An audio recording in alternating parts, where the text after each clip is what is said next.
ડીસામાં ગુજરાત પ્રદેશ પ્રમુખ સી.આર. પાટીલની અધ્યક્ષતામાં જિલ્લા કક્ષાની કાર્યકર્તા બેઠક યોજાઈ હતી, જેમાં મંત્રી બળવંતસિંહ રાજપૂત, સાંસદ પરબત પટેલ, રાજ્યસભા સાંસદ બાબુ દેસાઈ સહિત ભાજપના ધારાસભ્યો આગેવાનોની ઉપસ્થિતિમાં જિલ્લાના 2160 બૂથ પ્રમુખે ચૂંટણીલક્ષી માર્ગદર્શન આપી બનાસકાંઠા ઉમેદવાર ડોક્ટર રેખાબેન ચૌધરીને 5 લાખથી વધુની જીતાડવાની સૂચના આપી હતી। આ કાર્યક્રમમાં સી.આર. પાટીલે બૂથ પ્રમુખોને સંબોધન કરતા જણાવ્યું કે હું ભાષણ કરવા આવ્યો નથી, આપણે દરેક સીટ 5 લાખ મતોથી જીતીશું, આપણે ફાંફા મારવાવાળા નથી। ગત વિધાનસભામાં જે ભૂલ ફરી ન થાય તે માટે તમારી સામે આવ્યો છું। ગુજરાતના વિધાનસભા ઇલેક્શનમાં આમ આદમી પાર્ટીને 40 લાખ, કોંગ્રેસને 80 લાખ અને ભાજપને 1.68 લાખ મત મળ્યા હતા અને આપણે 3.5 લાખ મત માટે 26 સીટ હારી ગયા હતા, જેમાં ગુજરાતમાં સૌથી વધારે સીટ બનાસકાંઠામાં હાર્યા હતા, જે હારવાનું કલંક આ ચૂંટણીમાં ભૂસી નાખજો।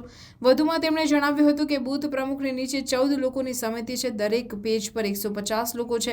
ગુજરાતમાં એકલા ભાજપ પાસે 74 લાખ પેજ પ્રમુખ છે અને ભાજપના ગુજરાતમાં 1.13 કરોડ સભ્યો છે। આ 74 લાખ પેજ પ્રમુખ માત્ર 3 સભ્યો બનાવે તો 2.22 કરોડ મતદાર થાય છે અને 2.22 કરોડ મતદારો મતદાન કરે તો કોંગ્રેસને જતી રહેશે।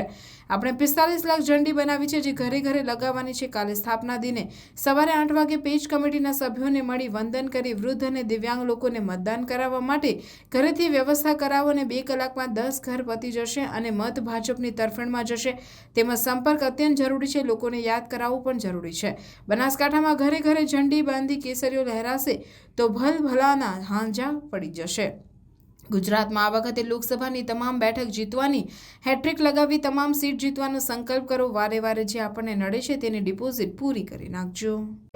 ખ્યાલ છે તમને? તમારે આ કેટલી સીટ આવ્યા? 2 4 5 9 છે મારે।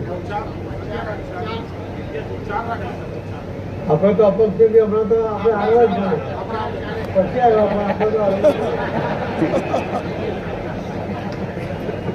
ગુજરાતમાં અપક્ષોને પણ ખબર છે કે અપક્ષિસ્તોને ભાજપ સાથે નહીં રહીશું તો ઘરે આવી જશે। મગનભાઈની ઈચ્છા તો ત્યારે બી નેતાની ઈચ્છા તો ત્યારે બી હતી, બાવજીભાઈની ઈચ્છા ત્યારે પણ હતી, પણ થોડું નસીબ જોઈ ના કર્યું। પણ એ મારે તમને યાદ કરાવવા છે કે આ 3,05,000 માં 26 સીટ હાર્યા। એની અંદર આપણે કેટલા મતો માટે હાર્યા? આપણે ખંભાત 3,000 હાર્યા, ગારિયાધાર 3700 મતે હાર્યા, બોટાદ 3,000, માણાવદર 3,000, પોરબંદર 5,000, ચાણસમાં 1400 મતે, ખેડબ્રહ્મા 1600 મતે। અને ગુણ્યા આપણે એક ઘરમાં એવરેજ 3 લોકો જ ગણીએ, કોઈમાં 2 હોય, કોઈમાં 4 હોય, કોઈમાં 5 હોય, 3 ની એવરેજ મૂકીએ ને તો 2,22 લાખ પેજ કમિટીના સભ્યો એના ઘરમાં જે મત છે 3 એ પ્રમાણે 2,22 લાખ મત છે। પણ આપણને ગયા વખતે 1,68 લાખ મત તો મળ્યા, પણ જો 2,22 થયા હોત તો મેં તો તમને હિસાબ બતાવ્યો કે 3,05,000 ઓછા પડ્યા, પણ આ 2,22 લાખ દરેક પેજ કમિટીનો સભ્ય આ મતદાન કરે ને તો આ કોંગ્રેસની ડિપોઝિટ તમે જશે કે નહીં? પાક્કું જશે?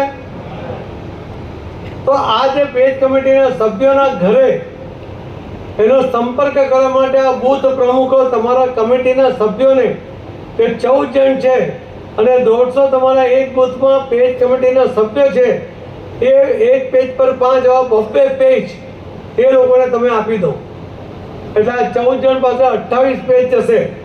તમારા લગભગ 30-32 કઈ પેજ હશે તો કોઈ મહિલા મોરચાના પ્રમુખને, કોઈ યુવા મોરચાના પ્રમુખને, કોઈને પણ જોડી દો, કોઈ પણ આગેવાનને જોડી દો અને તમારી સાથે તમારા બૂથમાં રહેતા કેબિનેટ મંત્રી હોય, તમારા જિલ્લાના અધ્યક્ષ હોય કે કોઈ પણ હોદ્દેદાર હોય એને પણ સાથે રાખો અને આ બૂથના પ્રમુખો, તમે ત્યાં નેતા છો તમારા બૂથના, ને તમારી 14 જણની કમિટી તો નક્કી કરો કે કાલે સ્થાપના દિવસ છે, બધાને યાદ છે ને ભારતીય જનતા પાર્ટીનો કાલે સ્થાપના દિવસ છે, તો કાલે સવારે તમે બધા નીકળો, એક જણ પાસે 10 ઘર હોય અને 1 કે 2 મોહલ્લામાં જ હોય, તો જો તમે નક્કી કરશો અને તમારી પાસે ઝંડી તમને આપી હશે એ બાકી છે, તમને ઝંડી ઉપર પહોંચી ગઈ છે.